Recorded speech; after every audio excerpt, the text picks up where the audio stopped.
Dahil sa injury na tinamasa ni Jamie Malonzo at tila hindi pa din nakaka-recover itong si Jamie sa injury niya, nagpaplano na daw ang Barangay Ginebra na i-give up na daw siya sa ibang koponan at TNT Tropang Giga daw ang nakikitaan nila ng chance na puntahan ito.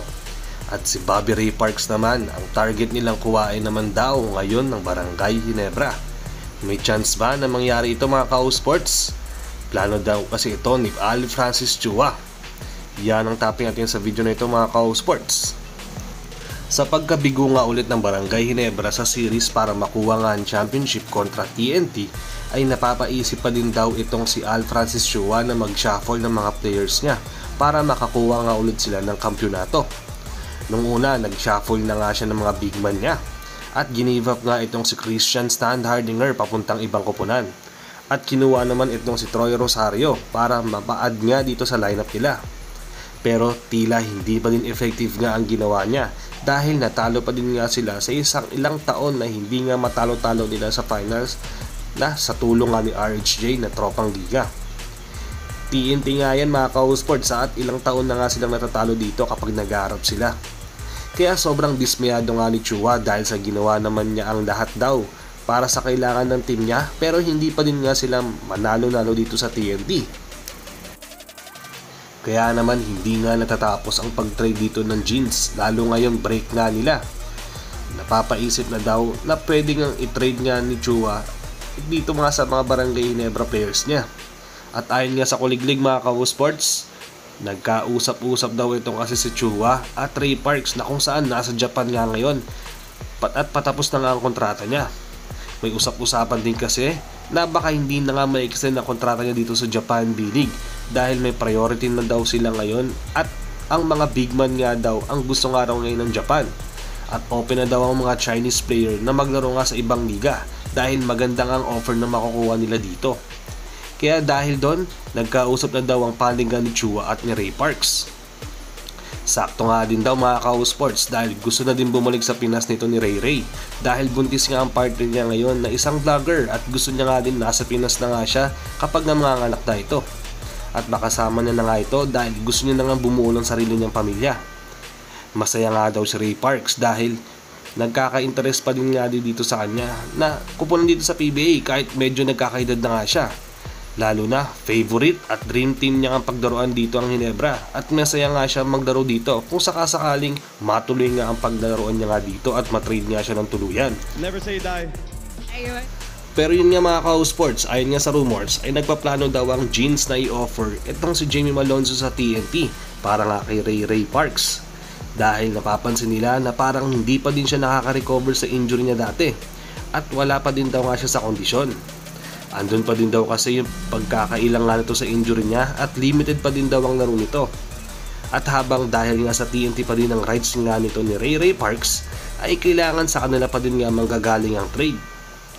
Pabor pa din naman daw ito sa TNT dahil matagal na ngang hindi nakakalaro si Ray Parks sa kanila at nakuha pa din nilang mag-champion kahit nga wala siya dito.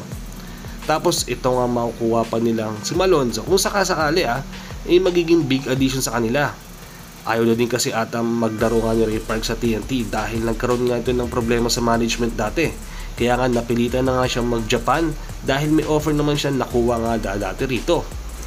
Pero ang magiging malaking katanungan nga talaga dito mga ka-sports ay kung magiging masaya pa kaya itong si Jamie Malonzo kung sakaling matrade nga siya sa ibang koponan. Alam niyo naman na medyo bata pa nga itong si Malonzo at halos isang taon nga siyang hindi nakapaglaro dati. So talagang ando doon pa rin yung adjustment period nga na hindi pa rin siya makakapag fully recovered nga dito sa injury niya dati Ando doon pa rin siya sa stage na dinadahan-dahan niya pa rin yung kanyang sarili na makabalik nga dahil hindi nga biro yung tinamasa niyang injury dati. Ayaw rin kasi biglain nga ni Malonzo kaya nga dinadahan-dahan niya pa rin nga mga ka-sports tulad ng sabi ko kanina.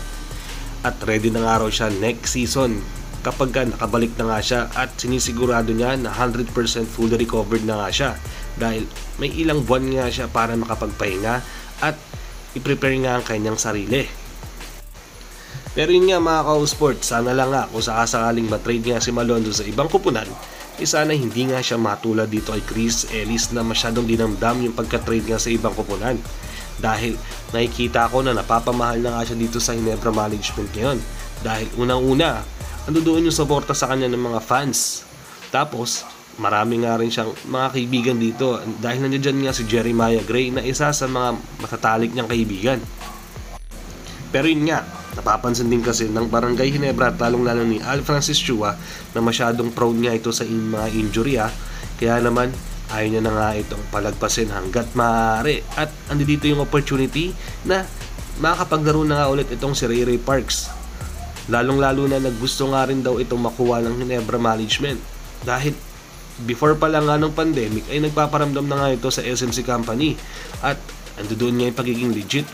So small forward position nga nito at score din at the same time. Kaya nga aasahan nga yan dito sa third position ng Barangay Ginebra. Pero kung kayo ang tatanungin ba mga ka-O-Sports, pabor ba ang trade na ito?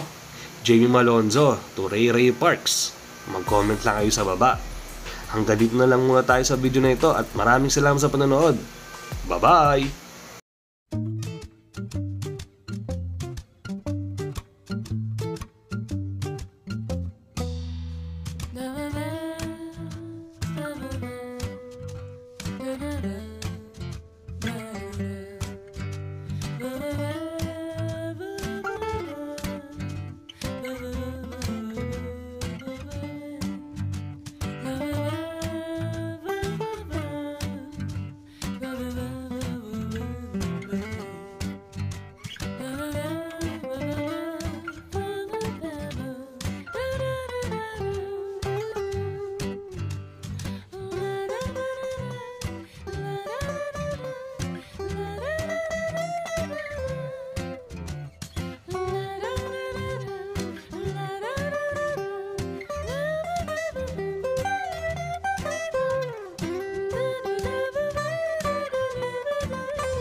La